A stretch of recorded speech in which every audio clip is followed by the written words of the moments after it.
Hello and welcome back to the channel. This is now episode 3 of the Precursor rebuild, and starting things off this morning or today with the unwiring of all the small parts that I had hung up on my clothes rails.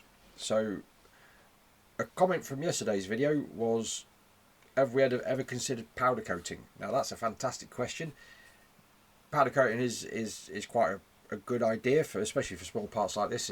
It's a relatively inexpensive setup, but it can be messy, and it also increases the time frame. This dries overnight, so I've painted it before I finish work, come in the next day, unwrap everything, it's all ready to be mounted. Powder coating would be a good idea. Also, another thing to consider with powder coating is all your holes get plugged up. Now, before assembly, I'm just making sure everything's clean, ready to go. So this is just me descaling or cleaning up all the copper pipes. So I've silver soldered these this morning, soldered all the nipples on, made sure the unions are in place before I do that. I have done it once where you solder a union on, if you forgot to put your nut on, you have to take your union off, put nut on, put your union back on again, at the cost of a union, and clean up the pipework again. But yeah, just getting rid of all the salts and the oxidization from the soldering, and then it's a case of getting it all plugged in and tightened up. So yeah, yesterday's episode you saw me bend up these pipes, and yeah, there's a single water feed out the bottom of the tank, which goes into a T-piece, which divides into two and goes to two water control valves for the injectors. These are little rubber isolators which I am trialing as suspension on these. Now I have used these. This is suspension. I've used it on my Scamp. I have seen it used on other locomotives. This is going to be a ride-on tender. So instead of using springs and rubber pads and pins and plates and all sorts of stuff, I thought, yeah, let's try these rubber isolators. And I think it was something like 15 quid for 8 of them. Used 6 from here. I've had to cut down the M6 thread that's on it and make a collar to go over that. There's a 1/2 inch hole in the spring housing, so I've got a 1/2 inch piece of tube which has got a nice 6mm hole up the middle of it, and then that takes up the available space, so it sits nicely in the spring housing and it's not going to walk its way out. The only possible negative to having these rubber isolators is it actually has the axle box is sat all the way down, so it might affect the visual line, so I might have to get some slightly thinner rubber isolators to get the tender to sit the correct height, but only time will tell. And yeah, I think it'll work, fingers crossed. So it comes down to putting these pins in. Now these pins were missing, so I've taken a piece of 3/16 rod and I've put threads on each end, so for an M2 nut on each end holds it securely in place. There is actually 4 in the box of bits that I've got, but that's going to be for the bogie off the locomotive. So I've had to make fresh horn keeps for this. So yeah, just some 3/16 threaded rod, perfect threading size for 2BA nuts. Just cut a small thread on each end, and here is just a little bit of a time lapse of me going to and from the lathe, making them one at a time. Using I'm not actually threading whilst the lathe's spinning. This is purely just using that as a holder, so I can guide the die on, turn it 6 turns, so I've got a small amount of thread, basically the thickness of a nut on each side of the thread, the rod that goes into the horn keep, sorry. And just a little bit of a closer up, so where have I put it? Oh, it's in my pocket. So a piece of rod goes into the lathe chuck, I tighten the lathe chuck up, a little bit of cutting fluid, and then using the drill chuck on this lathe, I'm using that to push the die holder squarely onto the shaft.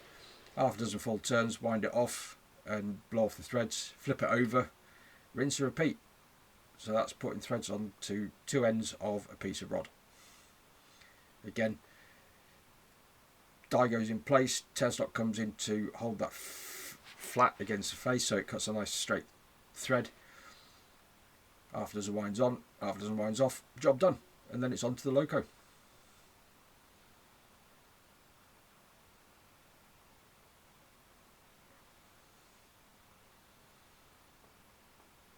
So yeah, a little bit of an easier way of doing it is put one nut on first. I could push the axle box down slightly so it goes in, and it's a nice snug fit, so other nut goes on, and then I can cinch them down. I use a socket on one end and a spanner on the other. Not going to over tighten this because these small nuts, they can strip out easily, but you get a nice bit of tension on it. They're not going anywhere.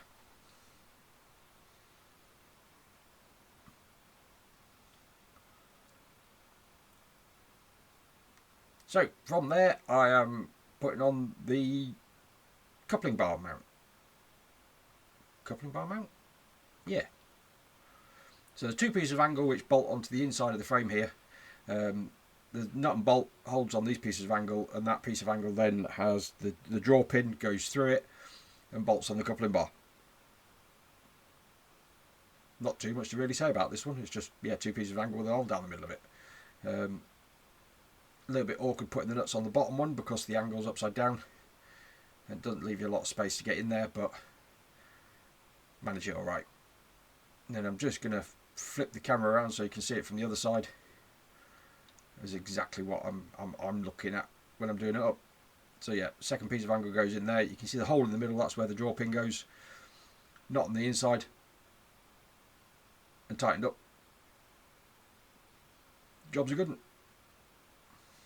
Now I've ordered some special nuts and bolts. Yeah, I've had to go out and buy some Whitworth bolts because yeah, we've got a lot of fittings around the workshop. A lot of BA, a lot of metric stuff. Not so much Imperial stuff. So I've ordered some Imperial quarter 20 nuts and bolts to aid in the assembly here. I've had to use them to attach these new brake hangers here. So this bracket, it's replacing one that was already made, probably out about, I think it's about 1.6mm thick steel, which was the pivot for the brake gear. So I've beefed it up to 10mm. Actually put some bronze bearings in there, so it just makes everything nice and free. Onto the first brake hanger here. So the first axle set of brakes, I've actually made this assembly that you can see here. It is pretty much a balance bar. So I've got two rods going from the brake handle at the front back to this first bracket, so it pulls equally on both sides of that. Then from a central point on that, it goes back to the next axle set. So it acts as a little bit of an equalizer, because before it was just 6 rods going back. It was stub axles on the rear brakes, and everything was a little bit wobbly, not really putting enough braking force in. So to enable the wheels to actually stop effectively, I've had to modify quite a bit and just beef everything up, because everything was all out of quite thin sheet steel, silver soldered together. This is all made out of 1/4 inch steel, and it's all TIG welded together, so it's nice and strong. The brake, when the gentleman's been working on it, he said he was having issues with it. He was trying to put a handbrake on it and wasn't really getting anywhere easily.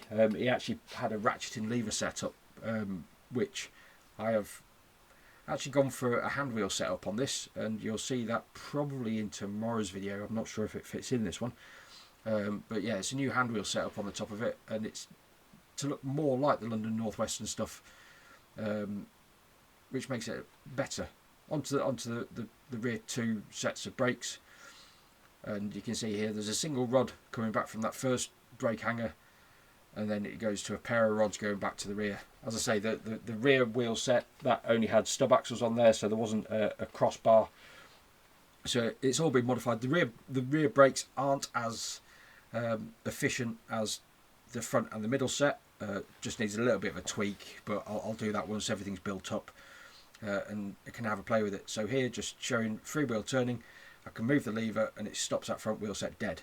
Second wheel set is also stopped dead. And yeah, applying the lever, it takes a lot of force into that brake. You'll actually lose traction with the track before you actually slip these wheels. And unfortunately, the rear set of wheels here, as I reach back, it's still spinning even with the lever fully attached. So that needs a little bit of an adjust, but again, do that at a later date. Now it's on with the body. Yep, so I'm trying to handle this as gently as possible, because it is all finish painted.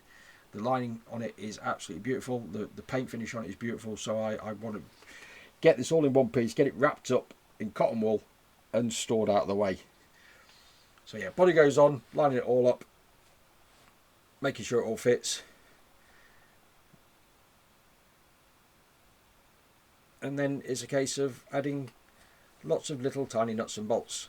Yep, so there's a bolt going through from the top and nuts going on underneath. Most of the holes here have got a bit of paint build up in them as well, so having to screw all the bolts through the holes and then getting nuts on from the underside.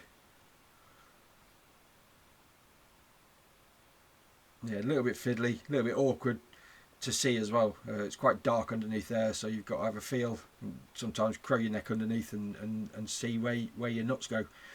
But yeah, I have to say this is really starting to come together now.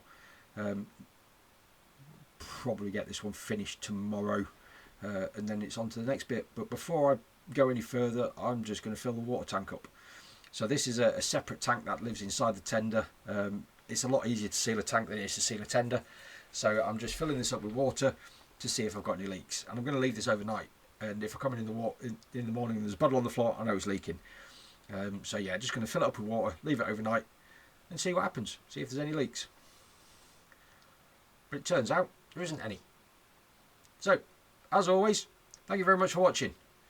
Please like, comment and subscribe, and I'll see you in tomorrow's video.